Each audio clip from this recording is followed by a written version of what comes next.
স্বাগতম আমাৰ YouTube channel NR top 24লৈ জনাই আছে এই মুহূৰ্তৰ বিগ ব্ৰেকিং নিউজ। ৰাজপথৰ আন্দোলন বহুত হ'ল, শেষত বলবৎ হোৱা বিতৰ্কিত কা আইনৰ বিধিও বলবৎ হ'ল। বহিৰাষ্ট্ৰৰ হিন্দু নিৰ্যাতিত নাগৰিকত্বৰ আবেদনৰ বাবে অনলাইন পৰ্টেল মুকলি হ'ল, কিন্তু এতিয়াও অন্ত পৰা নাই আইনী যুদ্ধৰ।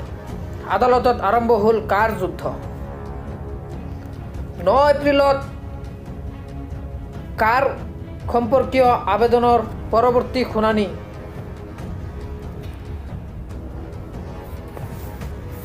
আজি উচ্চ ন্যায়ালয়ত কা সম্পৰ্কীয় 237খন আবেদনৰ শুনানি গ্ৰহণ কৰা হ'ল। পৰৱৰ্তী শুনানিৰ তাৰিখ 9 এপ্ৰিল ধাৰ্য কৰি দিছে মহামান্য আদালতে। কিন্তু আজিৰ শুনানিত কি হ'ল? আদালতত জ্যেষ্ঠ অধিবক্তাসকলৰ যুক্তিৰ ওপৰত শুনানিৰ অন্তত কেন্দ্ৰীয় চৰকাৰলৈ জাননী জাৰি কৰিছে মহামান্য আদালতে। 2 এপ্ৰিলৰ ভিতৰত আবেদনকাৰী আৰু চৰকাৰী পক্ষই দাখিল কৰিব লাগিব 5 পৃষ্ঠাৰ লিখিত প্ৰতিবেদন। 8 এপ্ৰিলৰ ভিতৰত চৰকাৰে দিব লাগিব শপতনামা।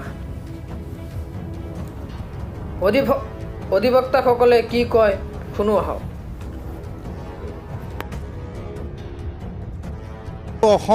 অসমৰ মেটাৰ্ছকেইটাক বেলেগকৈ শুনানি হ'ব, কাৰণ ত্ৰিপুৰা আৰু অসমত যেনেকৈ আমি পইণ্ট আউট কৰিছোঁ আজি কোৰ্টত, NRC যিহেতু অলৰেডি হৈ গৈছিলে, প্লাছ আছাম একৰ্ডো আছে, তো এইবোৰ ক্ষেত্ৰত বস্তুটো বেলেগকৈ ইমপ্লিমেণ্ট হ'ব। প্লাছ কাৰ ভিতৰত ট্ৰাইবেল এৰিয়াজ অফ আছাম তাক এক্সক্লুড কৰা হৈছে, বা tribal areas of the north stock exclude কৰা হৈছে।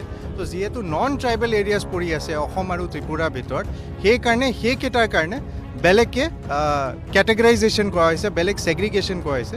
সেই মেটাৰকেইটাক ছেপাৰেট শুনি আপোনাৰ ষ্টেট ৰেছপণ্ডেণ্টছ, মানে কেন্দ্ৰীয় চৰকাৰ আৰু বাকী চব চৰকাৰ যোনবোৰ কনচাৰ্ণ হৈ আছে, যেনেকৈ অসম চৰকাৰ কনচাৰ্ণ হৈ আছে, সিহঁতক চবকে ৰিপ্লাই দিব দিছে।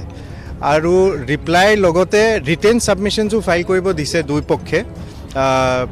চব পেটিশ্যনাৰ্ছে নিজৰ এটা শ্বৰ্ট নোট বনাব 5 পেজৰ, আৰু অপজিট ছাইডো তেনেকৈ নোট বনাই পেলাই ছাবমিশ্যনছ দি পেলাই 9 এপ্ৰিলত শুনানি হ'ব আপোনাৰ এপ্লিকেশ্যনছ ফৰ ষ্টেট। আমি দ্বিতীয় এটা কেছ ফাইল কৰিছিলোঁ তৰুণ গগৈৰ কাৰণে, আৰু এতিয়া তৰুণ গগৈ যিহেতু হি ইজ পাষ্ট আৱে, আজি কোৰ্টে আমাক এলাউ কৰিছে গৌৰৱ গগৈৰ নামটো ছাবষ্টিটিউট কৰিবৰ কাৰণে।